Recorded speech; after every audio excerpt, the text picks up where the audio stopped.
UP panchayat चुनाव में सीटों पर आरक्षण व्यवस्था को लेकर हाईकोर्ट की लखनऊ बेंच ने अपना फैसला सुना दिया है।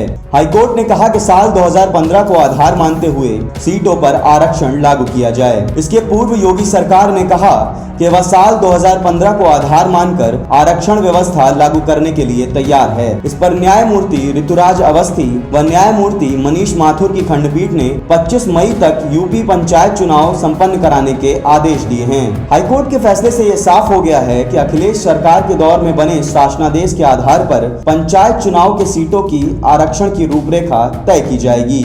ऐसे में साल 1995 के आधार पर योगी सरकार ने पंचायत सीटों के लिए आरक्षण की लिस्ट जारी की थी, जिसके तहत ऐसी तमाम सीटें आरक्षण के दायरे में आ गई थीं, जो पिछले 2.5 दशक में आरक्षण में नहीं आई थीं। हालांकि कोर्ट के आदेश के बाद अब दोबारा से सूबे की सीटों के आरक्षण की लिस्ट जारी होगी।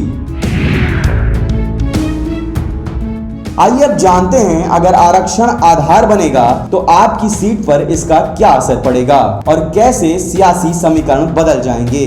दरअसल हाईकोर्ट के फैसले से अब यूपी की हर जिले की आरक्षण लिस्ट में बदलाव तय है। चूंकि पहले रोटेशन के आधार पर लिस्ट बनी थी, लेकिन अब साल 2015 के शासनादेश के आधार पर आरक्षण सूची में हर जिले में परिवर्तन होगा। ऐसे में चुनाव प्रचार की तैयारियों में लगे संभावित उम्मीदवारों को गहरा झटका लगा है, क्योंकि जहां सीट सामान्य थी वहां की सीट अब बदल जाएगी। वहीं जहां पर सीट आरक्षित थी वहां की सीट के सामान्य होने की संभावना है। आइए जानते हैं कि अब आरक्षण कैसे लागू होगा। आरक्षण के लिए आधारवश बदला है, प्रक्रिया नहीं है। इस चुनाव रोटेशन या चक्रानुक्रम आरक्षण का ही पालन किया जा रहा है। इसमें इस प्रक्रिया में आज जो सीट जिस वर्ग के लिए आरक्षित है, वो अगले चुनाव में उस वर्ग के लिए आरक्षित नहीं होगी। इसके लिए एक तय रोटेशन है। सबसे पहले SC ST महिला के लिए सीट आरक्षित की जाती है। इसके बाद SC ST OBC महिला और जनरल के लिए सीट आरक्षित होती है।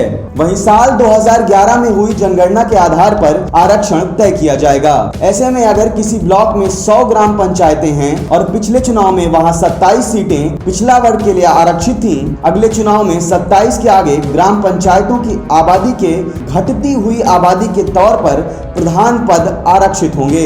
ऐसे में सभी सीटों के लिए यही आरक्षण लागू होगा। उदाहरण के तौर पर साल 2015 में जिन पंचायतों में SC के लिए आरक्षण था, उसे OBC का आरक्षण तय किया जाएगा। ऐसे ही जो पंचायत अब तक OBC के लिए आरक्षित होती रही हैं, उन्हें SC के लिए आरक्षित किया गया था। इसके बाद जो बची बाकी पंचायतों को आबादी के घटते अनुपात में चक्रानुक्रम के अनुसार सामान्य वर्ग के लिए आरक्षित किया गया। इसी को आधार मानते हुए 58,194 ग्राम पंचायत सीटें और 75 जिला पंचायतों में से 3,051 जिला पंचायत वार्ड सदस्य के लिए आरक्षित किए गए थे। लेकिन कोर्ट के आदेश के बाद फिर से 2015 के लिहाज से सीटें तय होंगी। ऐसे में जिन्होंने पोस्टर और बैनर छपवा लिए थे, उनकी दिलों की धड़कन बढ़ना लाजमी हो गया है। वहीं हाईकोर्ट के फैसले के बाद अब यूपी में त्रिस्तरीय पंचायत चुनाव को लेकर आरक्षण की नई लिस्ट आएगी। यूपी की योगी सरकार ने इलाहाबाद के हाईकोर्ट के लखनऊ खंडपीठ के सामने आरक्षण में खामी की बात स्वीकार कर ली।